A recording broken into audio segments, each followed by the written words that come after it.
BFM Business, 10h, midi, l'émission 100% placement. Intégral placement, Guillaume Sommerer. Sans plus tarder, on vous emmène au cœur des marchés. On rejoint Thibaut François depuis Fastia Capital. Bonjour Thibaut. Bonjour Guillaume. Début de semaine prudent alors que Wall Street et Londres restent fermés aujourd'hui pour cause de jours fériés. Oui, effectivement, c'est vraiment très très calme. On est à 400 millions d'euros échangés sur le CAC 40 depuis ce matin. On est placé entre effectivement le week-end de l'Ascension, donc un week-end de 4 jours, bon, sauf pour les boursiers bien sûr, et une journée fériée sur New York et sur Londres. Donc effectivement peu d'échanges, peu de personnes présentes dans les différentes salles de marché aujourd'hui partout dans le monde. En plus, on n'a pas beaucoup de chiffres macroéconomiques à se mettre sous la dent, donc c'est vrai que c'est plutôt calme.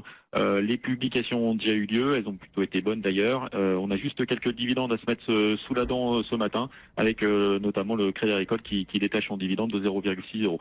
Mais séance plutôt très calme attendue aujourd'hui sur Paris. Oui, avant, dans la semaine, quelques rendez-vous, notamment vendredi, le rapport sur l'emploi américain à surveiller. Du côté des valeurs, il se passe des choses autour de Carrefour et de Groupe Fnac. D'ailleurs, c'est l'arbitrage du jour, Thibaut, puisque Carrefour gagne 1,5% alors que Groupe Fnac perd 2,5%.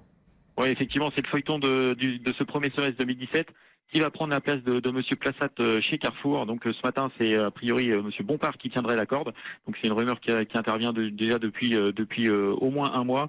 Il y a beaucoup de personnes qui ont été mis en avant pour prendre la succession de Monsieur Plassat. A priori, Monsieur Bompard rencontrerait le board ce jour.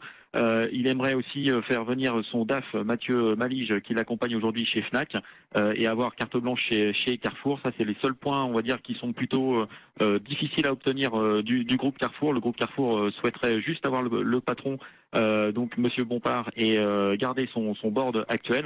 Donc tout ça n'est pas gagné. C'est de la négociation actuellement qui a lieu chez Carrefour et chez le groupe Fnac. Alors c'est pas une bonne nouvelle effectivement pour le groupe Fnac parce qu'effectivement ils perdent leur PDG. La plus mauvaise nouvelle sur le groupe serait de perdre le directeur financier, donc Monsieur Malige, qui met actuellement en place les synergies avec Darty. Donc ça serait pas bien interprété par le marché.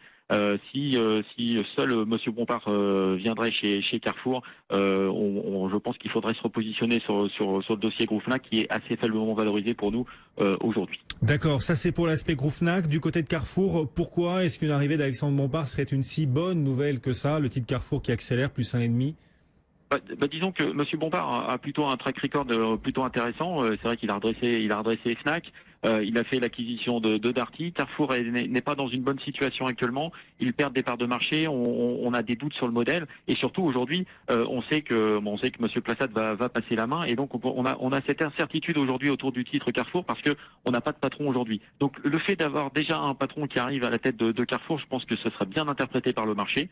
Si c'est Monsieur Bompard qui a plutôt une bonne image vis-à-vis des investisseurs, ce serait aussi une bonne nouvelle. Après, il va falloir mettre en place une nouvelle stratégie pour Carrefour. La partie brésilienne devrait être vendue, en tout cas mise en bourse dans les prochaines semaines. Ça va leur donner des moyens financiers pour mettre en place un plan stratégique, notamment sur l'Europe et notamment sur la France et sur l'Espagne.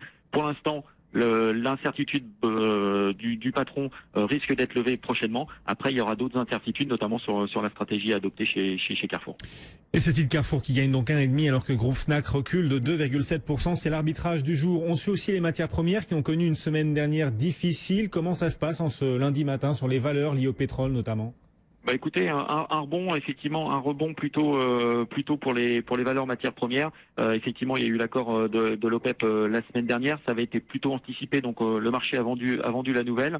Le pétrole s'est notamment replié vendredi. Là, ce matin, on a plutôt des bonnes réactions des différentes valeurs liées aux matières premières. On a Eramet qui gagne un peu plus de 3%. On a aussi GK Metal qui gagne un peu plus de 3%. Donc un rebond qui se met en place tranquillement. L'objectif de l'OPEP, il est connu. Il est vraiment de faire baisser les stocks sur le moyen terme. À court terme, l'impact a été assez faible. À moyen terme, on pense que ça devrait mieux se passer. Donc effectivement, on a plutôt un scénario haussier sur moyen terme sur les matières premières, et les valeurs qui sont liées aux différentes matières premières sont plutôt en bonne voie ce matin avec des volumes. Je confirme les volumes. Les volumes sont quand même assez faibles sur le marché, donc difficile de mettre un scénario central par rapport à tout ça. D'en tirer les conclusions. Dernier mot sur British Airways quand même, avec cette panne informatique depuis 3 jours maintenant, le trafic encore perturbé à l'aéroport de Londres, notamment au départ pour ces vols British Airways. Le titre en pâtit aujourd'hui? Oui, tout à fait. Le titre British Airways, donc c'est le titre IAG qui en pâtit, qui perd près de 3% aujourd'hui. Effectivement, c'est pas une bonne nouvelle pour British Airways. Ça va leur coûter très cher cette panne informatique. Et surtout, c'est un problème d'image qui va être mis en place. C'était un week-end quand même assez prolongé, notamment à Londres.